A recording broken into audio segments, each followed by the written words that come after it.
여전히 벽이 쳐 있는 느낌이고 뭔가 의미 있는 삶을 더 이상 살 수는 없을 것 같다. 그래서 이혼을 하고 싶다. 생각을 해보면 그때 당시에 배우자가 나한테 진심으로 사과하지 않았어요. 그냥 유야무야 넘어갔어요. 그게 굉장히 컸던 거예요.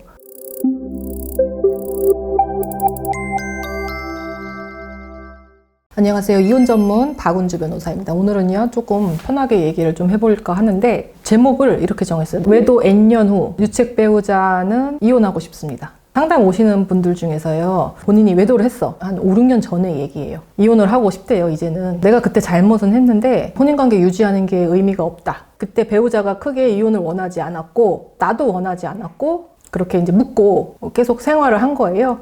겉에서 보이면은 평범한 부부처럼 평범한 가정처럼 잘 이뤄왔다는 거죠. 근데 그거 알아요? 그 쎄한 분위기. 부부간의 그 쎄한 분위기가 계속 이어져 오는 거예요. 유책 배우자인 입장에서는 예전의 관계로 회복할 수 없고 자기가 이제는 큰 어떤 말썽은 안 피워. 그리고 가정에 충실해. 남자분이라면 가정 살림 잘 도와주고 육아 잘 같이 하고 가족들 경조사에 잘 참여하고 배우자랑도 이렇게 평범한 얘기 잘 하고 그렇게 하는데 두 사람만이 느낄 수 있는 그 감정, 뭔가 해소되지 않은 그 벽 있잖아요. 그 벽이 있다는 거예요. 근데 본인이 잘못을 했기 때문에 크게 당신 왜 그래 도대체 라고 할 수 없는 거고 본인은 이제 최선을 다해서 일상을 살고 있는데 집에 가면 답답하고 뭔가 포근하지 않고 예전 일을 꺼내지는 않지만 여전히 벽이 쳐 있는 느낌이고 부부로서 뭔가 의미 있는 삶을 더 이상 살 수는 없을 것 같다. 그래서 이혼을 하고 싶다.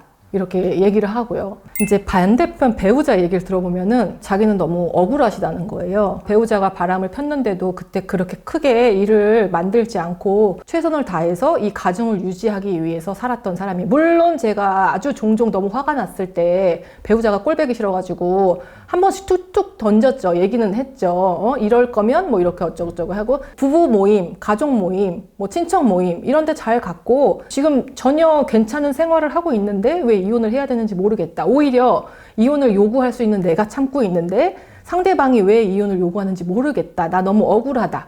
이런 입장이거든요. 난 두 분의 입장이 너무나 다 이해가 돼요.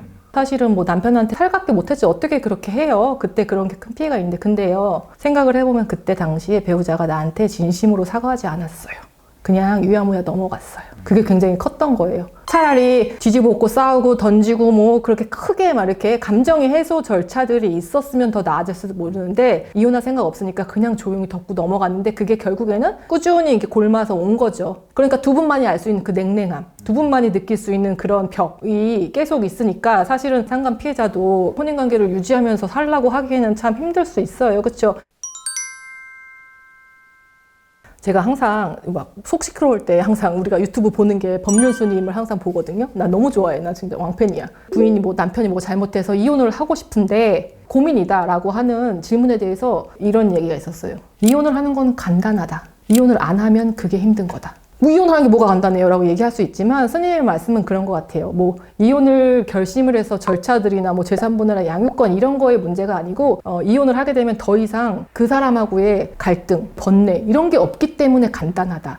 이혼을 안 하겠다고 하면 그때는 정말 번뇌의 연속이잖아요. 갈등의 연속이고 그쵸? 예, 둘 다 노력을 해야 되기 때문에 그게 힘든 거다. 이혼을 안 하겠다고 했으면은 가해자만 노력하는 게 아니고 상간의 피해자도 외도의 피해자도 본인이 혼인관계를 유지하겠다고 결심을 했다고 하면 본인의 노력도 필요한 거거든요. 쌍방의 노력이 무지하게 뼈를 가는 노력이 필요하지 피해자가 가해자를 보고서 너가 할 만큼 해봐. 내가 지켜볼 거야. 라고 하는 태도는 사실은 둘 다 불행의 길로 계속 간다는 의미인 거예요. 사실은 자기 혼자 마음속에 묵혀놓은 게 많으신 분들이거든요. 근데 그거를 탈피를 해서 노력해보고 만약에 배우자가 노력 안 하겠다고 하면은 그건 이혼 소송하는 게 맞는 것 같아요. 겉에서 보기엔 굉장히 평범하고 원만한 집안으로 보이기 때문에 어떠한 재판상 이혼 사유가 해당할지 모르겠어요. 사실 기각의 가능성이 더 높을 수도 있는데 그럼에도 불구하고 피해자라는 많은 이유로 노력을 안 하겠다고 하면 그건 두 분 다 너무 불행한 거 아니겠습니까?